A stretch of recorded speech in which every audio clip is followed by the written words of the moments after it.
Welcome back to AM Northwest.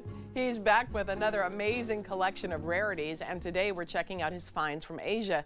We welcome back to AM Northwest antique expert Gary Germer. Great to see you again, Helen, Gary. thanks for having me back. You do always have the most unusual, unique items that you find. I'm lucky. You know, when I was a kid, when I was in grade school, my favorite thing was show and tell, and who would know I'd grow up and make a living out of doing show Showing and telling. That's so great. And I just love the stories behind, like these hats. I think are so adorable. Tell me about this. These hats are celebrating what? Well, in Asian countries like China and Japan, traditionally throughout the years, they wouldn't celebrate at the child's birth. They'd wait. They'd had one day, it was May 5th, right, that they called it Boys' Day because of the infant mortality rate was high. Oh, okay. So if a kid made it to a year, they figured Yay. he's going to make it.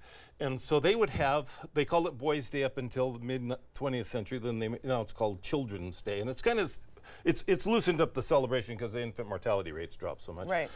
But you would dress your kid up, and these are little dragons, little lions. Okay, let's start with this one. This one's a little lion, it looks like. I think he's a lion or a tiger. And I don't know, with a little butterfly. Wow. Isn't he cute? These are little faces? clearly all handmade, right? They're all hand done. They're done with cotton and. Let's look at this one. Tell me this one. And that's a cute little dragon, isn't he? Yes. I guess you would just, whatever, you know, they were just whimsical, fun, Yeah. you know, to finally celebrate your child's life. And these are all from the late 19th century. And Oh so, my gosh. they're a little over 100 years old. Got their How money's worth. much would these be worth? Well, they're oddly enough, I think what happened is you would get, I like this one has paws on the side. You can see a little lion. Oh, let's see. I think oddly enough that they saved them. And so that you can find them. They range anywhere from $100 to $300. I'm sure some that are silk and with jewels and stuff for the rich kids would be more. But these would have been for the normal kids, and they would use them. You can dress your little kid. I mean, who wouldn't Your think a little baby, your little baby in a tiger hat? Okay, and this little one, peacock. this one, I've got it. Let me bring this closer. This one is amazing. I don't know if you see that. Yeah, and then now we're going to turn it around because it's stunning, and it is a peacock. Yeah. That's amazing. That's beautiful, right? That's just beautiful. And peacocks are protectors because they will eat and kill and eat poisonous snakes. Oh, wow. That's why they have them around. So they were known, they were great for that. And let's take a look at this one. This is another dragon, isn't it? I think so. Yeah. Yes, it is. Look at that. Yeah. Amazing. Love it. I love it. I just and love then those. you have some other like hat pins, hairpins. What these are late or mid 19th century. They're Japanese and Chinese and Japanese. They're hairpins, but they're made with kingfisher feathers on sterling. And they would be, the kingfisher feathers were very iridescent. Now after so many years, they've kind of lost a little bit of that. But they were so popular, they'd even do sometimes like carriages with these, and it was just the tail feathers they could use.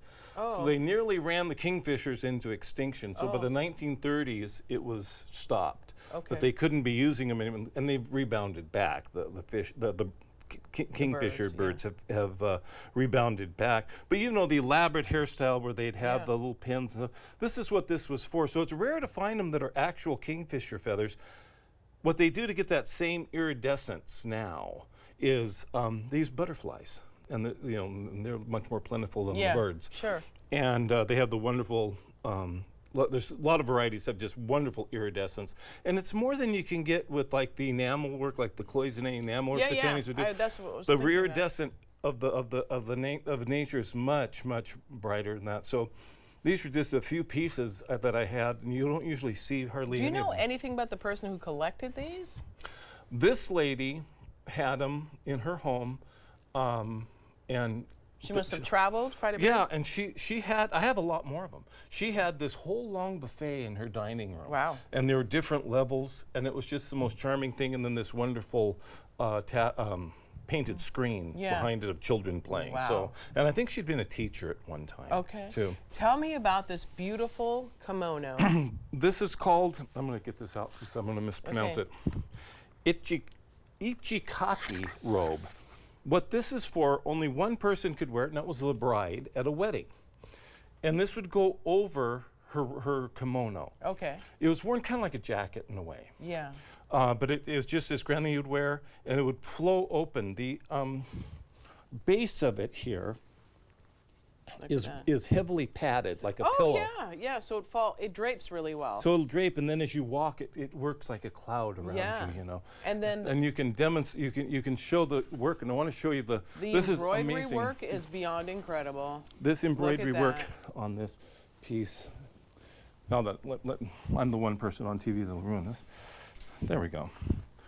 With the peacocks and the chrysanthemums. It's all silk, all hand stitched. This is quite an elaborate piece. And you don't see them. You see a lot of kimonos. You see a lot of, and they of different qualities. This is truly a spectacular piece. And like I said, only the people in the theater could wear them. Oh. And then people, women being married would wear one. Yeah. And she'd wear it in and flow around.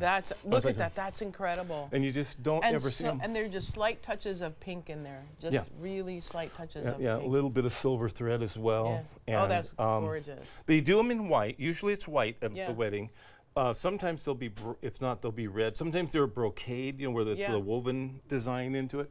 Sometimes they'll be red base with flowers, but usually what the really top ones though. Absolutely. Gary, these are fascinating. I think it's fun. They are Don't I have very the fun. best job? You do. You do. Show and tell all Show and over tell. again. All right, thanks so much. All right, we'll be right back with more AM Northwest. Don't go away.